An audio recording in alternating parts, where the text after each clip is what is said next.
மத்த நாடுகள் எல்லாம், அதாவது அமெரிக்கா, ஐரோப்பா மாதிரி பெரிய நாடுகள் கூட 2% வளர்ச்சிக்கு திண்டாடிட்டு இருக்கும்போது, இந்தியா மட்டும் எப்படி 6.6% வளர்ச்சிய தொடுது?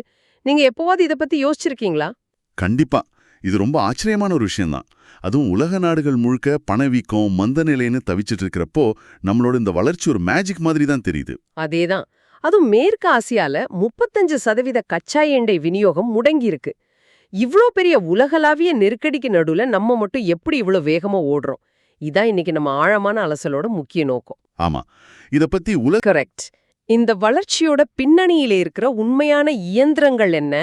அதே சமயம் நீங்க உங்க சமையலறையில சமைக்கிற தக்காளி, வெங்காயம் வரைக்கும் வந்து தாக்கக்கூடிய அந்த மறைமுகமான உலகளாவிய ஆபத்துகள் என்னென்ன அப்படிங்கறத நாம நடுநிலையா அலசப் போறோம்.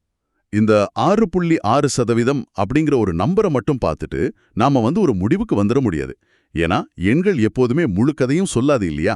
ஆமா, அதுக்கு பின்னாடி நெறைய விஷயங்கள் இருக்கு. நிச்சயமா. இத நாம ஒரு பெரிய புவிசார் அரசியல் வரைபடத்தோட, அதாவது ஜியோ பொலிட்டிக்கல் மேப்போட பொருத்தி பார்க்கணும்.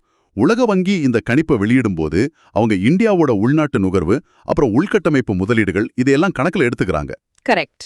ஆனா சர்வதேச அளவுல நடக்கிற சப்ளை செயின் முடக்கங்கள் இந்த கணிப்புகளை எந்த நிமிஷத்துல வேணாலும் தலைகீழா மாற்றிடலாம். அதனாலதான் நாம வெறும் ஜிடிபி எண்களை மட்டும் பார்க்காம, இந்த வளர்ச்சியை தாங்கி பிடிக்கிற தூண்கள் என்ன, அதை அச்சுறுத்துற இருண்ட மேகங்கள் என்னன்னு புரிஞ்சுக்க வேண்டியிருக்கு.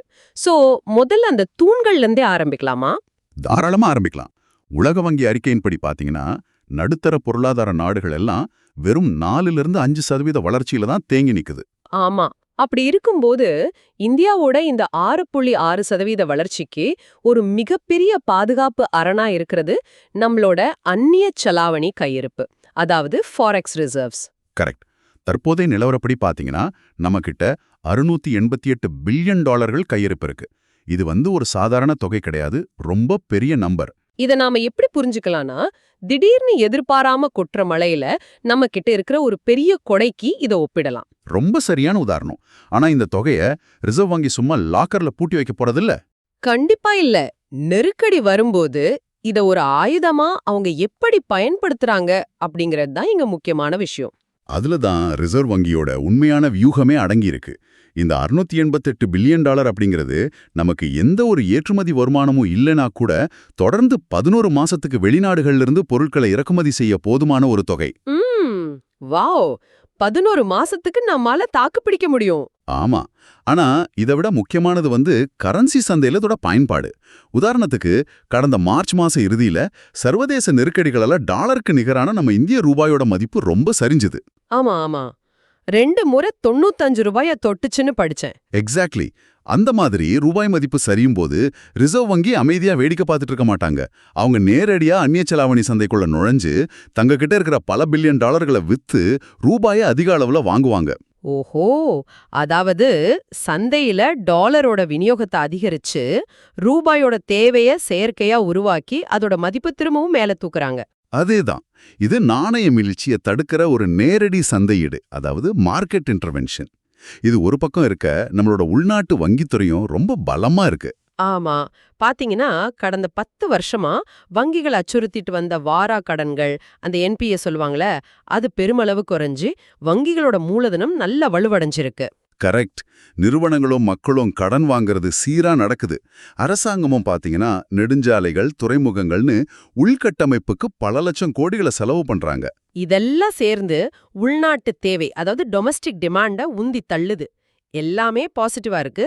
ஆனா இங்க எனக்கு ஒரு நெருடல் இருக்கு. என்ன நெருடல்? அதாவது நம்ம கிட்ட $688 பில்லியன் கையிருப்பு இருக்கு. வங்கிகள் பலமா இருக்கு. உள்நாட்டு தேவையும் அதிகமா இருக்கு. நிலைமை இவ்வளவு சாதகமா இருக்கும்போது ரிசர்வ் வங்கி ஏன் வட்டி விகிதங்களை, அந்த ரெப்போ ரேட்டை இன்னும் குறைக்காம கடந்த பல காலாண்டுகளா ரொம்ப எச்சரிக்கையோட அப்படியே வச்சிருக்காங்க? அவங்க இதை பார்த்து பயப்படுறாங்க. ரொம்ப அருமையான கேள்வி. அந்த அச்சத்துக்கு பின்னாடி இருக்கிறது உள்ளூர் பொருளாதார தரவுகள் கிடையாது.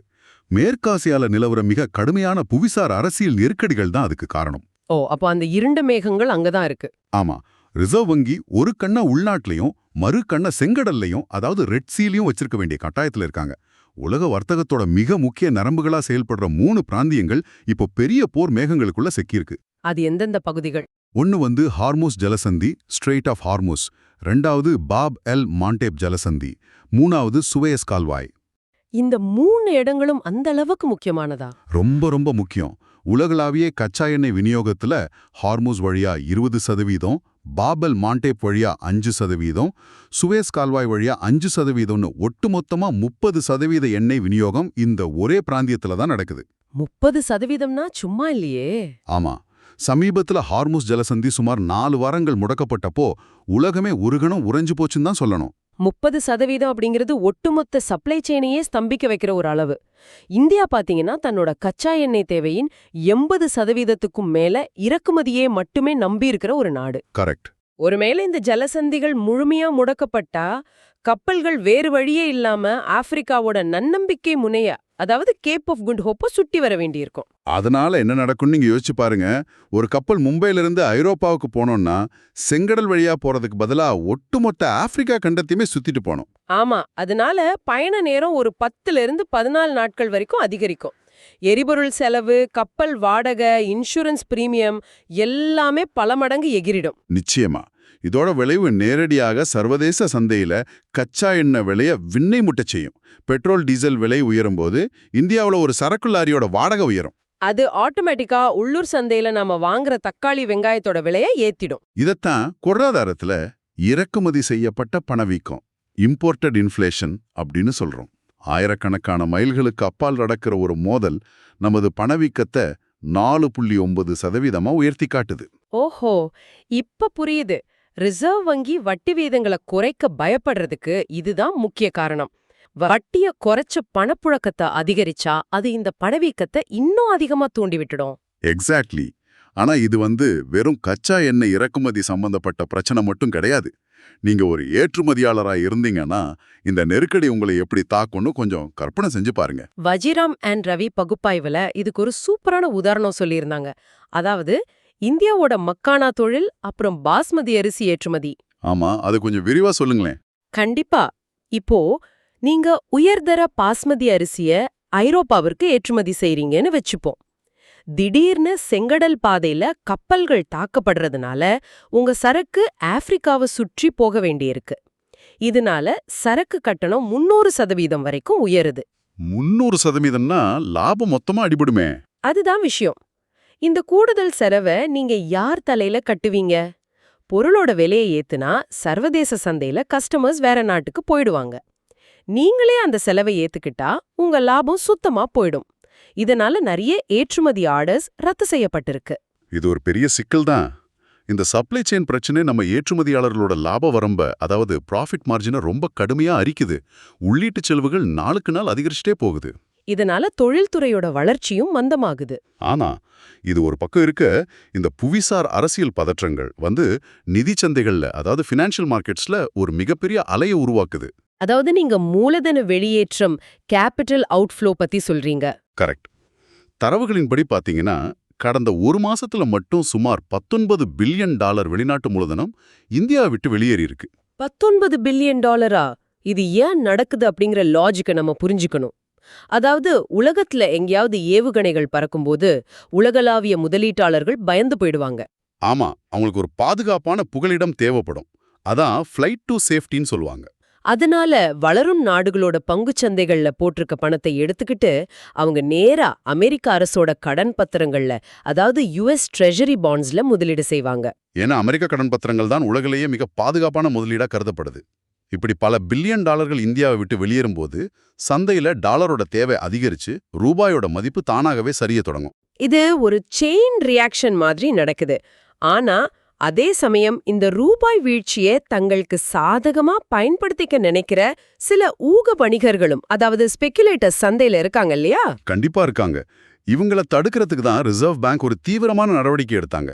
அதாவது நான் டெலிவரபிள் ஃபார்வர்ட் அல்லது NCC டெரிவேட்டிவ்ஸ் எனப்படும் ஒப்பந்தங்களை தடை செஞ்சாங்க. இந்த NCC டெரிவேட்டிவ்ஸ் அப்படிங்கிறது பலருக்கும் புரியாத ஒரு டெக்னிக்கல் விஷயம். இதை நம்ம கொஞ்சம் சுலபமா பாப்போமா? சொல்லுங்க.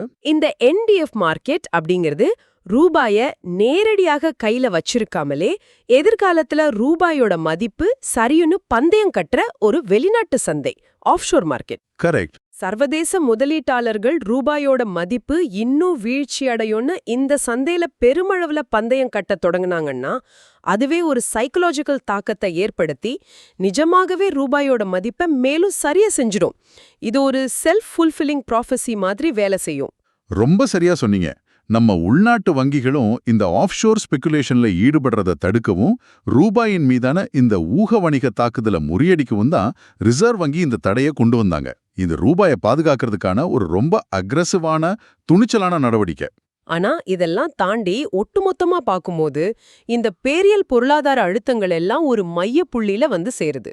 ஆமா, அதுதான் நம்ம அதிகமா விவாதிக்க வேண்டிய இரட்டை பற்றாக்குறை, ட்வின் டெபிசிட். பொருளாதாரத்தை பொறுத்த வரைக்கும் இது ஒரு ஆபாயச்சங்கு மாதிரி. அதுல முதலாவது வந்து நடப்பு கணக்கு பற்றாக்குறை, கரண்ட் அக்கவுண்ட் டெபிசிட். நாம இறக்குமதி செய்யற பொருட்களோட மதிப்புக்கும் ஏற்றுமதி செய்யற பொருட்களோட மதிப்புக்கும் உள்ள வித்தியாசம் தான் இது. பல வருஷமா போராடி இந்த பற்றாக்குறையே நாம 2% கீழே கொண்டு வந்தோம். ஆனா இப்போ கச்சா எண்ணெய் விலை உயர்வு அப்புறம் ஏற்றுமதி சரிவு, இந்த 2 காரணங்களால இது மீண்டும் 1.8% உயரக்கூடும்னு கணிக்கப்பட்டிருக்கு. இது பற்றாக்குறையோட ஒரு முகம். இன்னொரு முகம் வந்து நிதி பற்றாக்குறை, ஃபிஸ்கல் டெபிசிட். அதாவது அரசோட வருவாய்க்கும் செலவுக்கும் இடையிலான இடைவெளி. இங்க கவனிக்க வேண்டிய சுவாரஸ்யமான விஷயம் என்னன்னா இந்த 2 பற்றாக்குறைகளுக்கும் நடுவுல நடக்கிற அந்த ட்ரேட் ஆஃப். அது ரொம்ப சிக்கலான விஷயம். சர்வதேச சந்தையில கச்சா எண்ணெய் விலை ஏறும்போது பெட்ரோல் விலை 110 அல்லது 120 ரூபாயை தொடர அபாயம் வருது. அது மக்கள்கிட்ட பெரிய கோபத்தை ஏற்படுத்தும், பணவீக்கத்தையும் எங்கேயோ கொண்டு போகும். இத கட்டுப்படுத்த அவசு என்ன பண்றாங்க? பெட்ரோல் டீசல் மீதான கலால் வரிய எக்ஸைஸ் டியூட்டிய லிட்டருக்கு 10 ரூபாய் குறைக்கிறாங்க. இதனால உங்களுக்கு பெட்ரோல் விலை குறையுது, பணவீக்கமும் ஓரளவு கட்டுக்குள்ள வருது. ஆனா இந்த 10 ரூபாய் வரி குறைப்பு அப்படிங்கிறது அரசோட கஜானாவுல பல 10,000 கோடிகள் துண்டாவது குறிக்குது. ஒரு பக்கம் வரி வருவாய் குறையுது, மறுபக்கம் விவசாயிகளுக்கும் உணவு மானியங்களுக்கும் உரங்களுக்கும் அரசு செய்யற செலவு பல மடங்கு அதிகரிக்குது. சோ வருவாய் குறைஞ்சு செலவு எகிரும்போது அரசோட நிதி பற்றாக்குறை விரிவடையுது. இந்த விரிவடையும் நிதி பற்றாக்குறை ஈடுகட்ட அரசு என்ன செய்வாங்க? சந்தையில அதிக அளவுல கடன் வாங்குவாங்க. அரசு அதிக கடன் வாங்கும்போது பத்திரங்களின் மீதான வட்டி விகிதம், அதாவது பாண்ட் ஈல்ட்ஸ் உயரும். இது தனியார் நிறுவனங்கள் கடன் வாங்குறத ரொம்ப கஷ்டமாக்கிடும். இதத்தான் கிரவுடிங் அவுட் எஃபெக்ட்னு பொருளாதாரத்துல சொல்லுவாங்க. அதாவது கச்சா எண்ணெய் விலை உயர்வால நடப்பு கணக்கு பற்றாக்குறை ஏறுது. அந்த விலை உயர்விலிருந்து மக்களை காப்பாத்த அரசு வரியை குறைக்கிறதுனால நிதி பற்றாக்குறை ஏறுது. ஒரு மெழுகுவர்த்திய 2 பக்கமும் கொளுத்தி வைக்கிற மாதிரி இந்த இரட்டை பற்றாக்குறை ஒரே நேரத்துல நம்ம பொருளாதாரத்தை அரிக்க தொடங்குது. இது ஒரு பெரிய நெருக்கடி தான். ஆனா இதுக்காக நாம 1990களோட நிலைக்கு தள்ளப்படுவோம்னு பயப்பட தேவையில்லை. 90கள்ல என்ன ஆச்சு? 90ல வளைகுடா போர், கல்ஃப் வார் நடந்தப்போ உலகளாவிய எண்ணெய் சந்தை முடங்குச்சு. அப்போ இந்தியா சந்திச்ச பொருளாதார நெருக்கடி ரொம்ப கொடியது. நம்ம கிட்ட இறக்குமதி செய்ய வெறும் சில வாரங்களுக்கான அந்நிய செலாவணி மட்டுமே தான் இருந்துச்சு. ஆமா, நம்ம தங்கத்தை லண்டன் வங்கிகள்ல அடகு வைக்க வேண்டிய அவல நிலையெல்லாம் ஏற்பட்டுச்சுன்னு நான் கேள்விப்பட்டிருக்கேன். உண்மையாவே அது ஒரு இருண்ட காலம்தான்.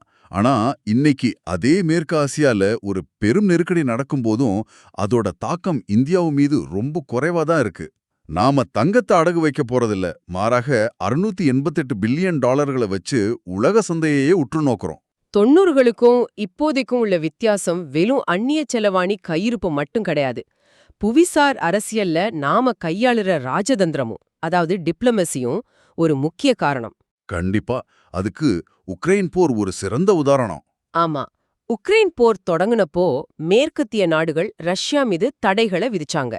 ஆனா இந்தியா தன்னோட எரிசக்தி பாதுகாப்பை மனசுல வச்சு ரஷ்யாவிலிருந்து பல தள்ளுபடியில கச்சா எண்ணெய வாங்குனாங்க.